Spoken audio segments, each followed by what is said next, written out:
Ngicela sivule incwadi lapha kaLuka chapter 8 verse 5 kuya ku8.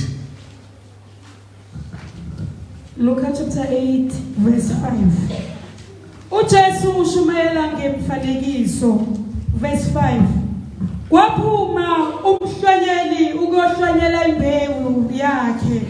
Ekuhlwanyeleni kwakhe enye yawela ngasendleleni. Yanyathelwa izinyoni zezulu zayidla. Zayiqeda. Enye yawela edwaleni. Kuthe imila yabuna ngokuba ingenamswakama. Enye yawela phakathi kwameva. Kwaze kwathi ameva esemila kanye nayo ayiminyanisa. Enye yawela emhlabathini omuhle. Kuthe imila yathela ngekhulu. Ekusho lokhu wamemeza wathi, onezindlebe zokuzwa makezwe. Siyabonga. Angazi noma likhona lelihlukile ukuze kungabe khona abasalayo singafunda. Umhlanyeli waphuma yawuhlanyela inhlanyelo yakhe. Emhlanyeleni kwakhe lenye inhlanyelo yakhe yawela emvuleni. Lapho yanyathelwa khona abantu. Kwafika netinyoni tayini. Lenye yawela emhlabathini osendvaleni. Yashesha yamila, kodwa yashesha yaphelelwa ngemandla yabu ngobe yayingenawo umhlabathi lonemswakama. Lenye yawela emanyeveni yakhula kanye nawo ase ayayiminyekela. Lenye yawela emhlabathini lovunzile yamila yathela ngemakhulu. Jesu wase uthi lonendlebe yekuva akekho. Siyabonga. Ya kushuthi ke njoba bathi angizokhuluma la babhalileke la ngesilungu kushuthi ke baveza ukuthi ngikhulume nami ukuthi sila sivelaphi sifike kanjani mase sifikile siyaphi. Amen. Kusho ukuthi ke njengoba selizwile iBhayibheli likhuluma liveza ukuthi sifike kanjani. Liyaveza ukuthi mawungabona izitulo zingalendlela abanye bengekho abanye bekhona liyaveza ukuthi kuya kanjani.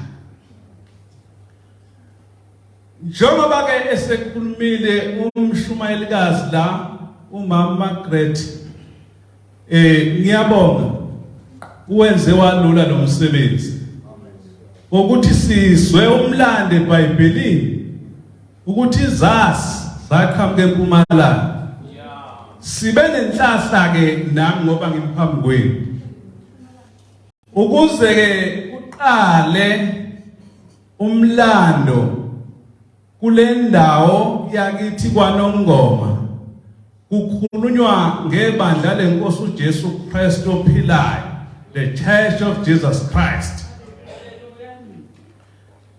Kunabazalwane abasuke eMpumalanga sengisho nje mayelana nebandla lenkosi uJesu Kristu, the Church of Jesus Christ.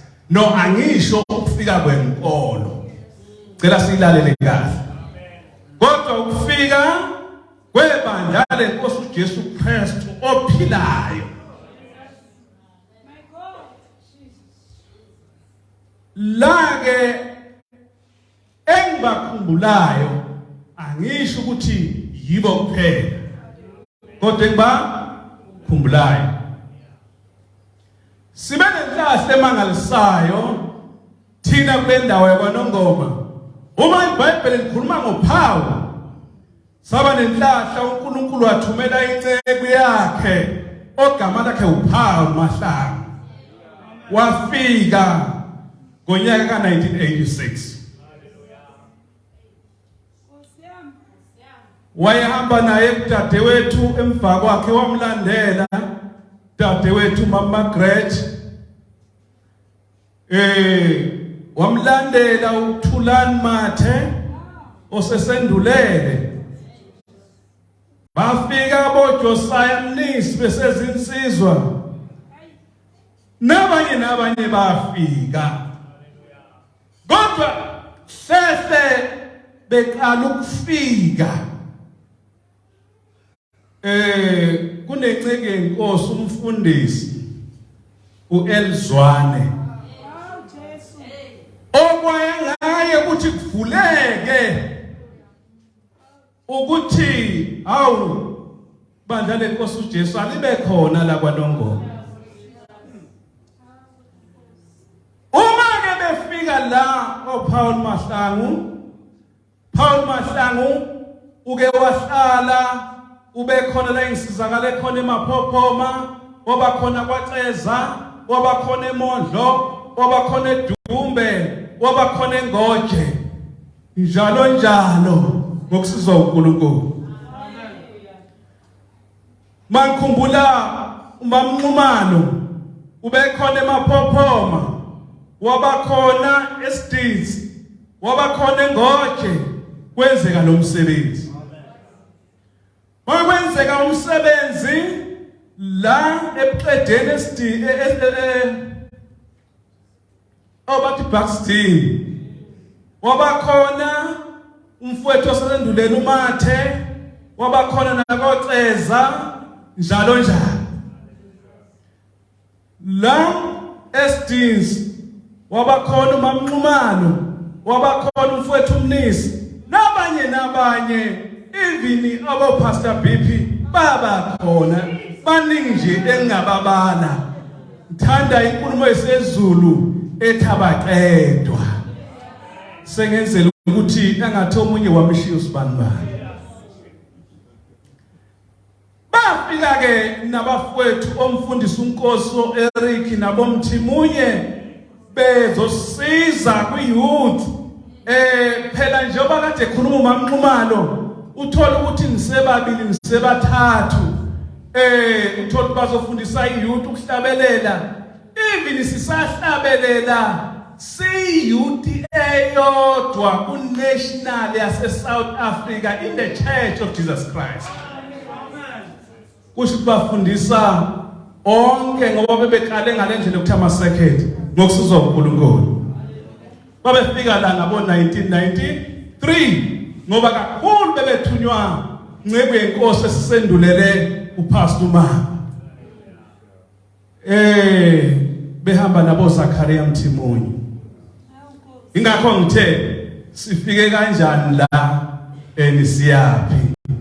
Amen. Leli bandla ke esikulo bazalwane.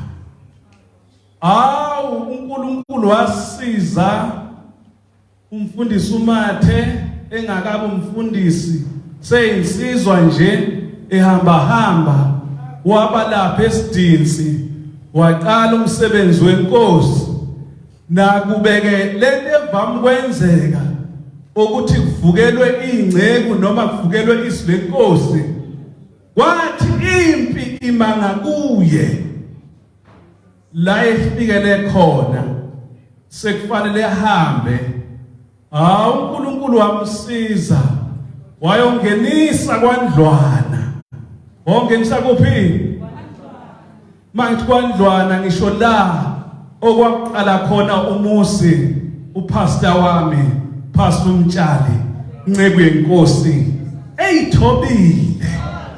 Amen. Phela ngesikhathi esakhula ngaso kwathiwa kwehla inhlekelele. Phela kwase kusizakale lapha eBuxton kwaze kwasizakala umama wodadewethu uNonhlahla uMabuthelezi owalibamba leli ivangeli ayikwasho ukuthi isimo sasisibi. Niyazi ke nani ukuthi uma kungafika umama athatha ivangeli ngiyumfundisi angishiye impi enkulu ingakho ke yamisa ngakumathe wasiyongenisa lapha kwaPastor Mtshana mangithi kwakukwandlwana nathi sasithi masizothandaza isimo sasingalendlela engisho ngayo uNkulunkulu wayengakabasizi nje bese basizini ngiqonde ukufeza kancane ukuthi uNkulunkulu usizileke bantwana benkosi njoba ngishilo ukuthi leliya phepha engikhulume ngalo lapha likhomba ukuthi kuphelele ukuthi ivangeli lifike kanjani senenzela ukuthi omunye engasho ukuthi osibani baphi amen ukufika ke kwevangeli lenkosi sengizosuka ke la uthi omunye umhlabelelo ohlabelela kahle uthi ons kom van ver sivela kude uthi ke obhala kahle uthi fanele uyibambe kanje uNkulunkulu afuna ukwenza inhlanzi ukhulume namanzi efuna ukwenza izihlahla wakhuluma nomhlaba noma wakhuluma neground kodwa mayifuna ukwenza umuntu khulume naye uqobo lwakhe uma ngabe inhlanzi iphuma emanzini abayaziyo bengaphendula kungasho mina kwenzekani ngayo khona seshilo wathi dies uma ngabe ihlahla zisuswe emhlabathini owaziya ngaphendula kwenzekani ngazo uma ngabe kususwa umuntu kuNkulunkulu disconnected kwenzekani ngomuntu kusuthi ke bantwana benkosi isikhathi sami sisho khona ukuthi nginikwe u10 minutes seku 10 minutes engibuka la injalo indaba ebenginikwe yona uNkulunkulu anibusise God bless you joyful song and praise His name forevermore. Come, let us sing our joyful song and praise His name forevermore. Come, let us sing our joyful song and praise His name forevermore.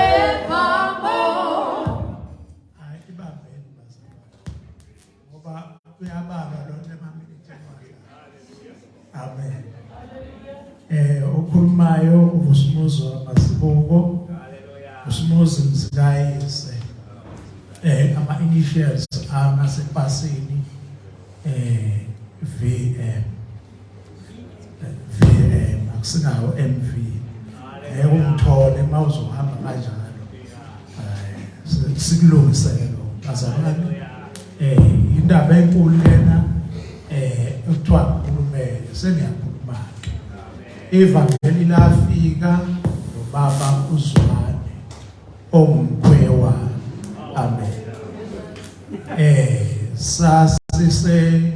sasikwankulu cishe kwaku1984 eqala engushiswa lokho ukuthi sasilindele kuye ezikoleni sasifunda sonke wayengasafunda kwaUSamson sasilokho kodwa nje icrew sasikhuluma nabo sasilindele kuye esikoleni uba uThelezi Nelson lindele kuye esikoleni akabe sakuyela ke esikoleni ngalonyaka ka84 waqasha ngakho mina leyo mendo wawuqala unyaka siyafika ke lapha kwankulu sizoyikhonzela ngokujwayelekile ngoba sasinesonto lethu. Amen. Alikhona isonto lethu phela linako konke nezithembu zakhona. Amen. Akuyi Church of Christ. Manje wakwenza ukuthi ke noma kukhulunywa ke ngiyabona kubelula ukuthi hayi nani nibandla kaJesu nathi silibandla kaJesu. Noma ngeke uJesus. Amen. Wabalula. Ukuthi ke sabuya siqhubekile ke kodwa ngoba babe ngikhuluma kahle laba bazalwane. So le befakaza sibona ukuthi bayishaya isifuba. Basibona thina sizwe. Anje yonke ngasiphathi kahle. Amen. Sasamba lapha sasenzela kwakwenziwa konke. Khumbula nje kwakhona umfundisi umbanda. Beno bakumbatha usowedlula. Umalume Elijah bekhona. Sasenzela bakwenziwa konke. Manje efike lo mfundisi lona ozohlambana abantu abakhulu kangaka babebhemela. Maphuma inkonzo kufanele bengene emhosheni bese ukushasha bese performance. Behokona umsuzwane. Sesuka uPonyana ukashumayela kupastor Ponyana. No ngathi performance. Wesiqili uJohn 14. Akhumbula uJohn 14. Ayilokho. Agibele bewa matafula. Elokhe mile yuthu isiqili. Zabuya sikubekile. Wazi bethatha inombolo zabo no Samson. Nazi ingane zawakuthelisa. Amen. Ushuthi bona kwawukhona inhlansana basibenayo. Asebenayo uSamson noNelson. Ngoba bake bahlala empangeni. Bese bebuya bekhuluma lento esingayizwa kahle. Bese bethi ngoba uncane babebona bethi umntaka malume usiyahlanya impela aqede iBhayibheli. Ufunda lonke iBhayibheli. Bethi uyahlanya impela. Mase kufika uMponyana ke sebeya connectana. Amen. Ba connectana. Hayi sokukhuluma lento engizwayo engiphethe baxhumana base bambiza uMponyana wafika ngevele ebovu. Wafika lapha walokuzana. Aqala phansi kwashunya yena. uNkulunkulu emhle basizakala cishe yibo lokuzana bani noNelsiwe Thelezi oAbion nawo bakumbatha umshini. Amen. Uyena owakufoloswa ngayo ngoba wayena ndoda endala. Lezi ingane kubona ziyadlala phela. Ingane ethathwa kumayini. Liqhubeke ivangeli. Amen. Into engayinotisayo okwenza ukuthi liqhubeke waceza la qhubeka impela kuba yibandla elikhulayo. Abantu umndeni wakabuthelezi engiyawuhlonipha. Haleluya. Hayi Nkosi Jesu. Hayi. Abazalwane babefika bonke baphelele khona. Amen. Akazi sibenze bekhulumela ukuthi ukudla kanjani. Ungekho umuntu osebenzayo into ethile. Ibona abenza ifoundation yevangeli. Noma kukhona inkinga kodwa lapha ikhaya sakufikile khona wenza kwabalula cishe nakubafundisa wenza kwabalokuzana kwabalula ukuthi ke asizakala ingane asizakala omama noma abaphathi benkonzo babelandela. Amen. Kodwa usizakala komama nentsha wenza ukuthi bagijima kakhulu. Gijima ikwashunya yena. Wafika bona ngoba sekubaliwe nje babumathi bafika Paul bafika emveni kokufika kaPastor uMponyana wafika Pastor Mama naye hamba necrew yakhe njalo bayengahamba yeba ohomo yibo bonke nje abalokuzana babe nakhona ngaleso sikhathi washunya yena ngiyakhumbula ukukhona futhi yena umangameli wethu okuphuma bayekhona abibamukela nje abantu okungabantu abavulelekile lapha enkosini yakhe. Yingakho nje nake kwabalula ukuthi sizakala. Awuza donso 84 wonke guquza ozodwa hade nosisi uDudu babe ngamafolosi lapho Sengithinta laba angabathinta angibabundwana. Laba bonke laba bizwe ubabundwana babe bonke babe team. Bonke okholo mamncuma sasizakhala. Okukhuni uma usuphumela ngaphandle kwaceza kwakune nento zakho. uNkulunkulu emuhle wabasiza uNkulunkulu basinda bazalwane emoyeni naseyifeni ababegula uNkulunkulu wayibonakalisa. Amen. Konke sasikubona kwenzeka hayi lokho ukhuthelwe ukuthelana indawo akacela iqhaqela kodwa kwakhonzwa. Amen. Futhi sesiqale into phezulu esinye sikhumbula njalo ukuthi khona isisekelo esingaqedile. Amen. Bangene esontweni lo lama Church of Christ asiphilikanga saphela ilokho zali isisekelo waze kuthiwa hayi sesikulesi kusho ukuthi ngumnandi bokushumayela ukuthi wemukela insindiso yasala leyo ngqonyana waze kwangena deep. Amen. Wangena deep lapho ukuthi wazi ukuthi nasi isisekelo sesikhona sibhabhathisa kanje. Uma sikhuluma ngombuso sikhuluma kanje ngoba izinto zonke ezingokhiye lezo uma kushunyela ivangeli uma kungalokuzanga lezo ndawana ubona kusasa ibithi yaqhubeka nayo ke le nje yaqhuma ke siyobuka ukuthi nazi izinto zalokho zenza ukuthi abantu sesibona amandla kaNkulunkulu khona lapho kumele singengithi mangihle ayi okunye sasibekudedeni mangithi umbuso soyigoqeko umbuso uphathe into ezempilo fika komuntu emhlabeni khamba komuntu emhlabeni uphathe ezempilo nodokotela sasingaphumi kahle sasingasakhulumi kahle lapho. Amen. Manje ke kusho ukuthi ngamanye amazwi singaqondi kahle ukuthi umbuso uthini ngathi. Amen. Umbuso uthini nathi umbuso uthini umbuso sihlangana kuphi sehlukana kuphi uma ngedlulekanga lezo zinto lezo kuba khona izinto ezishayisayo funda abantu kusho ukuthi ke usekhona lapho ngoba ngisho ukuthi ngiyathemba kodwa ngangibona ukuthi babekufunda babefundisa ngoba sasinganawo MC sabona ukuthi khona MC cishe uSamson wayesehamba eDenmark ngithi yayiseDenmark ikhonza abafundisi wayehamba abuye implement sabuqa.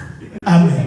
Ade simile wenziwa zonke izinto ngoba khona MC wakhulunye kusho ukuthi ngiyabona ke ukuthi lena yasuka yathi ukuthi yathi ukudelay lezi ezinye ngisho ukuthi fanele begcibele kulapha embusweni begcile lapha kulokuzana empaphatisweni ukuthi bathi ukuthi babona sokumnandi ukhozo kanti awuphelile umsebenzi ngeshwa oyedwa abahulu abathathu. Yasibona isimo ke siyonakala uma ubona abaholi bangaqedile bese yathathwa yena sekuyaqala ukuqhubeka. uNkulunkulu emhleke wasiza kuzo zonke lezi ndawo lezi sasenongoma yonke into wakumnandi kodwa umndeni wakabuthelezi nokuthanda abantu usubasho mayeza babe sithanda. Amen. Wayena umfundisi lo wayekhona wayengasishumeza ngoba esilayo kodwa waegcineni wayilandela. Amen.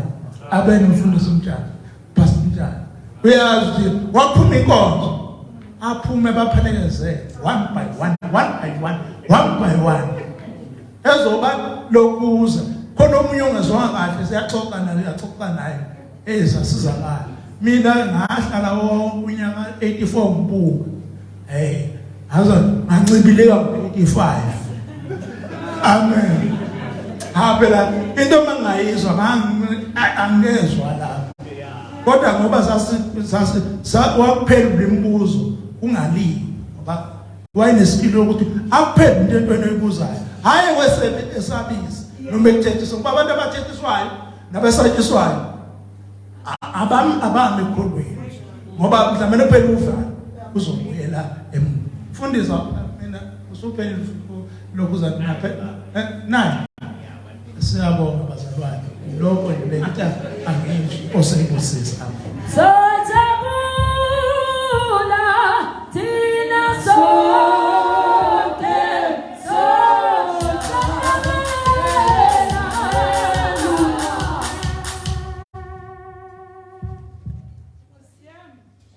Ngithathe leli thuba lokubingelela ubuholi bonke obukhona. Ngizogoqa nje ngoba bangahle bathathe emamini nebandla lonke nje. Muzi wakadlala lapha eNewcastle. Mbamba ngeliswati. Sifika la eNatal ngapastor Nkonyane sisuka lapha eDavidton. Sithola ivangeli ke sithola emahlelweni nje ivangeli. Amen. Ngo-76 siyasuka eNewcastle imvuselelo yabasha lapha eMlazi seAsemsobo. Manje nangigibele nganganayo nemali kwakhona enye insizwa kaSibisi yangigibeza nje ebhasini siye enkonzweni yabantu abasha ngo-76. Kodwa ngathi nangithi ngiyabheka ngoba insindiso ngangayazi mina ngikhulele wesini. Umoya wami awuzange neliseke ngalabantu abasindisiwe. Ukhona ubrother nosister. Manje ngathi hayi nakuyivangeli ingcono lelami lasewesini. Manje ke bazalwane uNkulunkulu muhle. Ngo-79 Pastor Nkonyane uthi lo uNkulunkulu uzokhipha abantu baseNatal kulabafana. Suka le golo uze Natal. La eNatal ke lifika kanjalo le mali. Lifika ke mina ngikho ngileli Mpompo ngo-79 ngoba mina ngaqala ke rally ngo-79.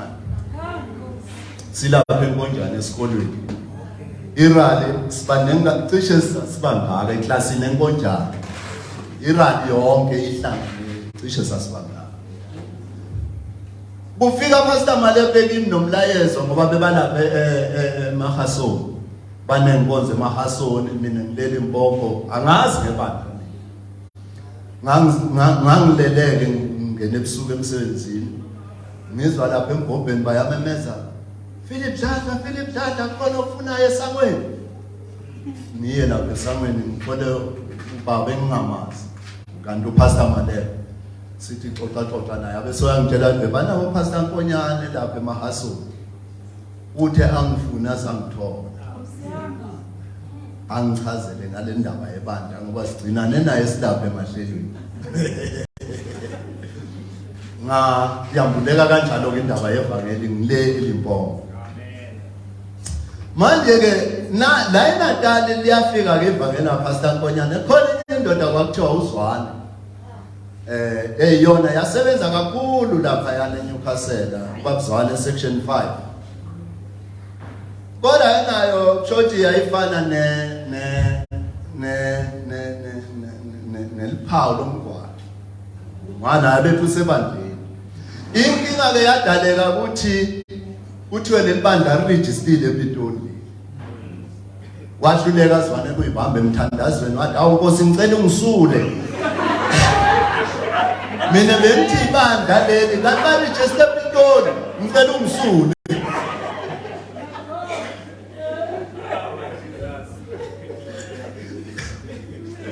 Manje ke wasuthi khona omunye la eDriefontein kwakuthiwa uNtozini isibongo sakhe. Wathi hayi sengiyonikhomba kuNtozini mina cha sengingoba manje ngiregister ePitoli nini hayi angisili ibandla.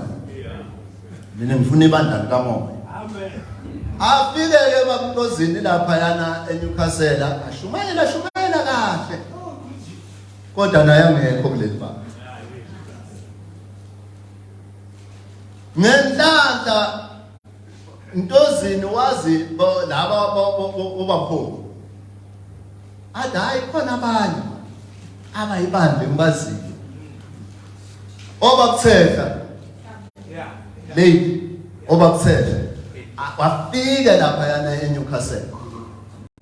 Hey, sayithola thina ivangeli abantu abanomoya kaNkulunkulu. Bakuthetha beshumayela indimeleni. Beshumayela indimeleni. Nagibela eNewcastle abegibela sitimela ashumayela. Nabuyele emuva beshumayela sitimela.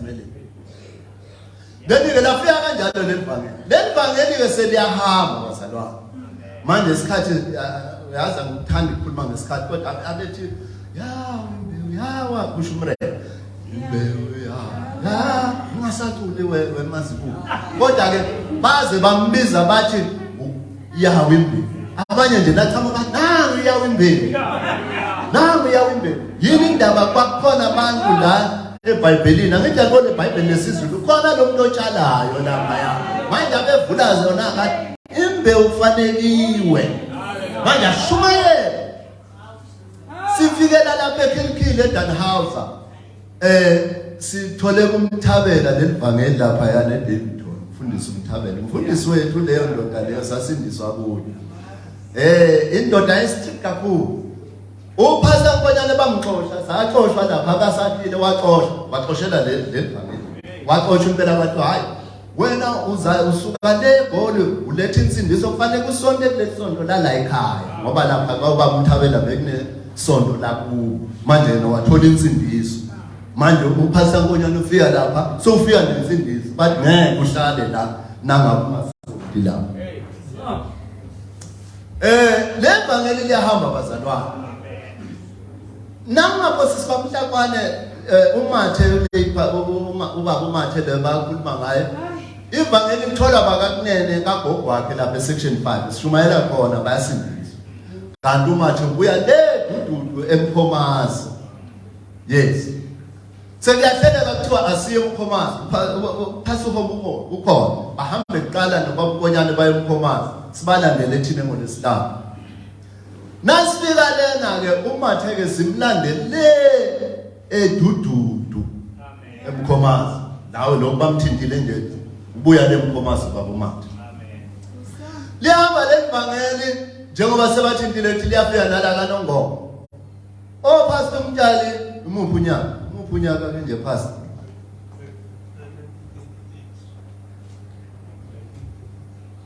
lapha eShobana uthola evaccine alright liyafika levangeli yosebatholana noma bejana laba basemsuthu pastor Mtshali ubafakazelo uyasindisa uMabejana Rahuli basebenza khona la uRahuli sothola itransfer sebaya kuphe eDinsi Danhauser uRahuli sothola ivangeli hlanganene indaba yaseLesotho nje ophasa nkonyana abaqala leLesotho sihamba ngenxa yabo Rahuli nawo no ngithi ngeLesotho ngizwe kahle abazalwane sikhuluma ngeKZN ngithi bathole la iKZN ngithi sisho ukuthi ivangeli lafika kanjani la iKZN and la ngagcina lapho lokho sengisho sengibala nabo Lesotho libala bona ubabuzwanele bamthintayo balapha eTNC basebenza nonkuna onkuna yibo bebakhuthele kakhulu bafika la bashumayela ivangeli bebafika la iKZN labo bakumazibuko balapha eDamascene nabo babuzwane babulungu balapha eDamascene sacishe safa ngomunye unyaka ngangihlale ngizwa ukuthi khona abantu abathakathayo la eKZN indawo ethakathayo edudu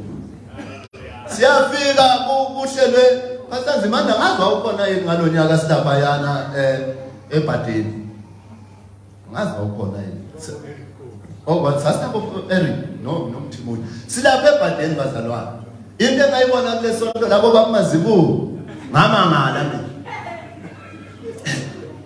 sihlangene nezayoni izayoni isigcoke impela imvulankulu sinabo baphambule ipasamamba sisonke lapha into engayinothisa labo mama bebhikisha nje bangena bathi hey ayikaze yenzeke le nto le ingane kuhlelile ingane lapha kufuna kuhlale bo bishop nabo bantu lapha phezulu hey bazalwane lapha eBhadeni sacishe sathi sengoze laduma izulu uphasa homa bethatha nje bambiza ukuthi ayoshumayela wahluleka kushumayela ivoice yasho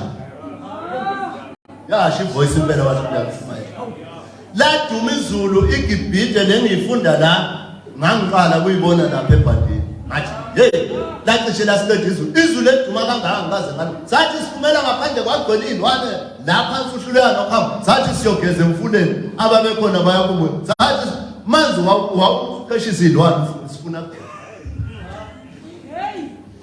manje ke bazalwane ivangeli lifike kanjalo la eKZN ngibonga nje ukuthi upastor nje laba sibathintayo abaningi bathintile magama olomswathinta nje bathintile nami nginopastor Nkonyane ngolesibili nje lokusibathinta ayisikhululekile bazalwane. Basebenze kakhulu ekhambiseni lelivangeli. Laba abathintayo kuba maziko wakhona uzodwa lo ngamthimuyi noma ngomhlakwane lo ibona bebahamba. Nasifika lapha baceza wawushula imoto yayishiya le entabeni le phezulu entabeni funa ngiphumule icathu.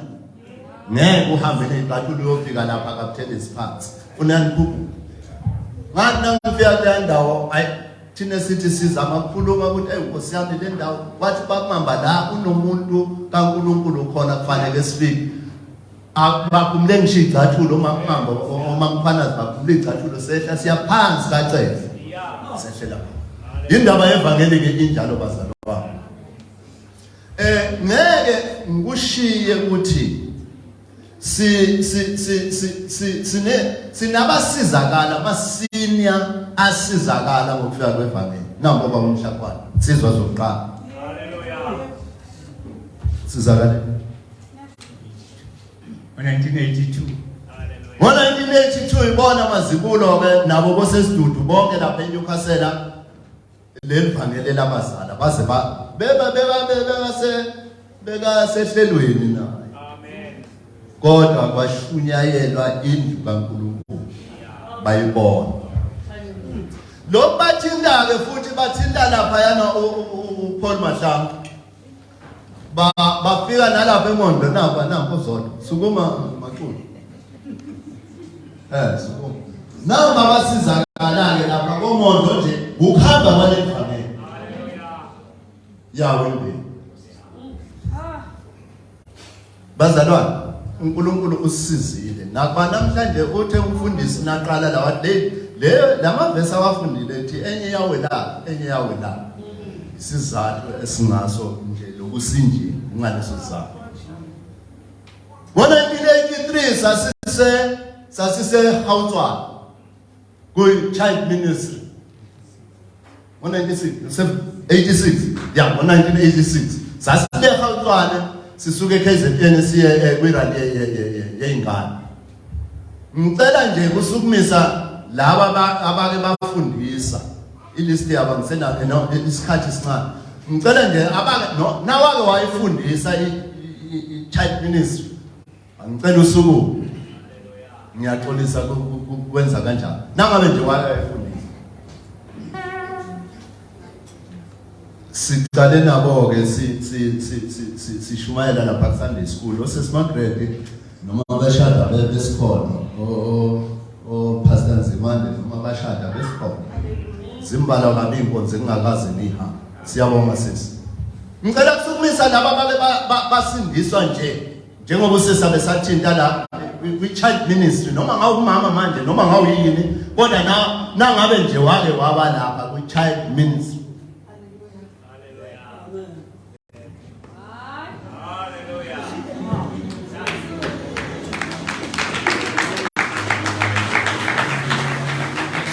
Abanye babo mama abanye babo baba nedaba ekhona kodwa kunjalo bazalwane. Ivangeli lethu linjalo vele. Ngakho manje fa 2 hayi sengicedile angikuphe nje banisela ngabo. Ekhameni lingathesu sesiphi